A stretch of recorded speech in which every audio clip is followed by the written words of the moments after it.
দিকেও নাই আমার নবী বিনে আপন কেহ নাই ওরে মুমিন ভাই নবী বিনে দরদি কেউ নাই বাবা আত্মীয় স্বজন স্ত্রী আর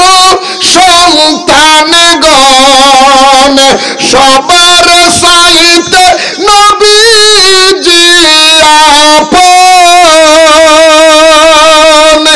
নবীজিকে জানার সাইতে বল নবীজিকে জানার সাইতে ওদিকে ভালো না বাসিলে নবীজিকে জানার সাইতে ওদিকে ভালো না বাসিলে হাদিসে কয় তাহারি ঈমান নাই ওরে মুমিন ভাই নবী বিনে দরদি কেউ আবার না নবী বিনে দরদি কেউ ওরে মুমিন ভাই নবী বিনে দরদি কেউ না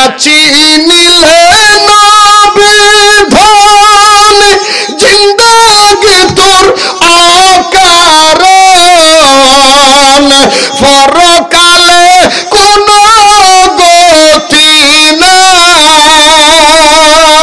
নূরে বাংলার আরজি ও গো মায়ার নবীজি পাগলের আরজি ও গো মায়ার নবীজি মরণ কালে দিদার যেন পাই ওরে মুমিন ভাই নবী বিনে দরদি আমার নবী বিনে দরদি কেউ নাই ওরে মুমিন ভাই নবী বিনে আপনকে উপস্থিত ঐতিহ্যবাহী মশাদিয়া পূর্বগতের ময়দানে অন্ততপক্ষে কোন আমলের বড় সাহেব পার যদি নাও হতে পারেন আমার রাসূলের হাদিসটা জবানে জবানে তেলাওয়াত করার উসিলায় আল্লাহ maaf করে জান্নাতি করে দিতে পারে আরো জোরে বলেন না সুবহানাল্লাহ সেবা আল্লাহকে বলেন ক্বালা রাসূলুল্লাহ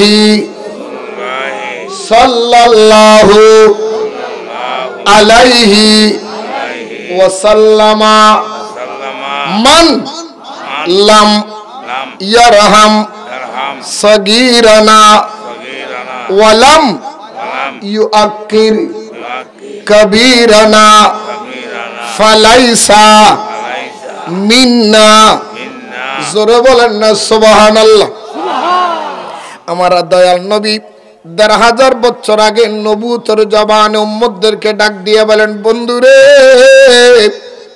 ও দুনিয়ার মানুষ শোনো এই পৃথিবীর মানুষ শোনো ও মশদিয়ার মানুষ শোনো আমি নবী জবানে পাকে বলে যাই মান লাম ইয়ারহাম সগীরানা ওয়া লাম ইউআক্কির কবীরানা আমি নবীর উম্মতের ভিতরে যে সমস্ত উম্মতের ভিতরে এই সিস্টেমটা থাকবে না কি সিস্টেম ইয়া রাসূলুল্লাহ বলে দেন আমার রাসূল বলেন যেই উম্মতের ভিতরে যেই উম্মত বড়দেরকে ছোটদেরকে আদর করে না মান লাম ইয়ারহাম সগীরানা ছোটদেরকে আদর করে না ওয়ালাম ইউআক্কির কবীরানা বড়দেরকে সম্মান করে না তাজিম করে না আমার রাসূল বলে ফালাইসা মিন্না ওই ব্যক্তি আমি নবীর উম্মত নয়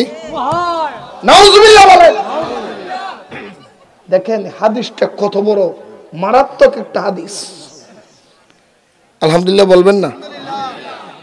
বেয়াদবি ধরেন না, কানা হাত ধরে বলে অহংকার করে বলতেছি না। আমার জীবনে আমি ওয়াজ করতেছি আজকে মোটামুটি 29-30 বছর ওয়াজ করতেছি। আলহামদুলিল্লাহ বলবেন না? আমার জন্মটা লিখে রাখেন যদি কারো জানতে মনে চাই, কারণ অনেকের আপত্তি থাকে আমাকে দেখলে। অনেকে আইডিয়া করে বয়সটা 35-40 হইতে পারে।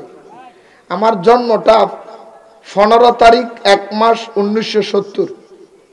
কত বছর হয়? কথা কয় না, কত হয়? হ্যাঁ, এখন এইসব করতে পারে নাই। 53 বছর পার হয়ে যাচ্ছি। এই জানুয়ারি আসলে 54 বছর পার হব।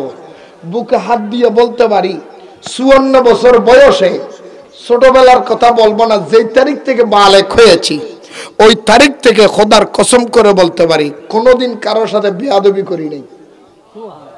আলহামদুলিল্লাহ বলবেন না?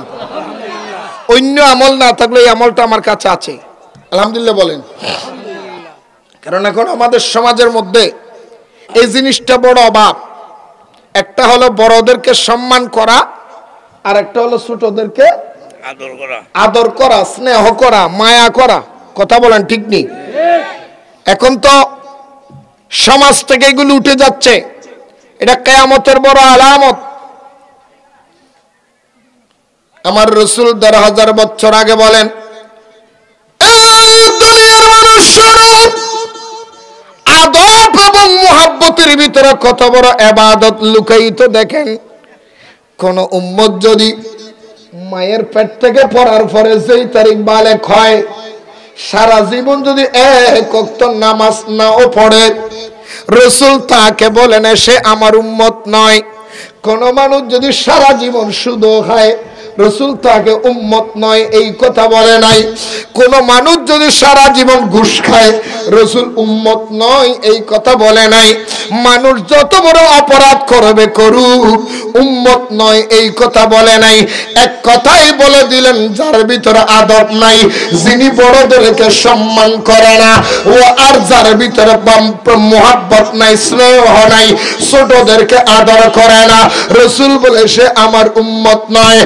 এই মশাদিয়ার মানুষ আজকের মাহফিল থেকে এইটাই শিক্ষা নিয়ে যাবেন, সুন্নি এবং ওয়াহাবিদের ভিতরে বড় পার্থক্য হলো সুন্নিদের ভিতরে আদব আছে, ওয়াহাবিদের ভিতরে আদব নাই। মনে থাকবে? মনে থাকবে নি? যার কাছে নবীর সাথে যারা চলেছে, আদব ওয়ালা যারা, নবীর প্রতি যে আদব রেখেছে সে হয়েছে সাহাবী, আর নবীর সাথে যারা বেয়াদবি করেছে তারা হয়েছে ওয়াহাবি। মনে থাকবো? মনে থাকবো? রাগ করতেছেন? আদব, নবীর প্রতি আদব। আদব যদি থাকে, নবীর প্রতি যদি আদব থাকে, নবীরে কি আমার মতো বলতে পারে?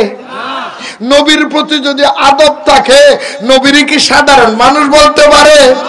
নবীর প্রতি যদি আদব থাকে, নবীরে দাঁড়াইয়া সালাম দিলে অসুবিধা হতে পারে? তুমি জামাই শ্বশুরের সালাম দিবা দাঁড়াইয়া, রাস্তার মধ্যে মানুষ দেখা হলে সালাম দিবা দাঁড়াইয়া, কবরস্থানের মধ্যে সুদকুর মদকুর গাঁজাকুর উস্কিকুর ল্যান্টিকুর যারা গাঁজা যারগো সিটিং বাটফার একটা কবরস্থানে সালাম দিবা দাঁড়াইয়া, শ্বশুর বাড়িতে শ্বশুরের সালাম দিবা দাঁড়াইয়া, তুমি জিয়ারত করবা দাঁড়াইয়া, নবীর সালাইয়া দাঁড়াইয়া সালাম দিলে তোমার সমস্যা হয়। বুঝা যায় নবীর প্রতি তোমার আদব নাই।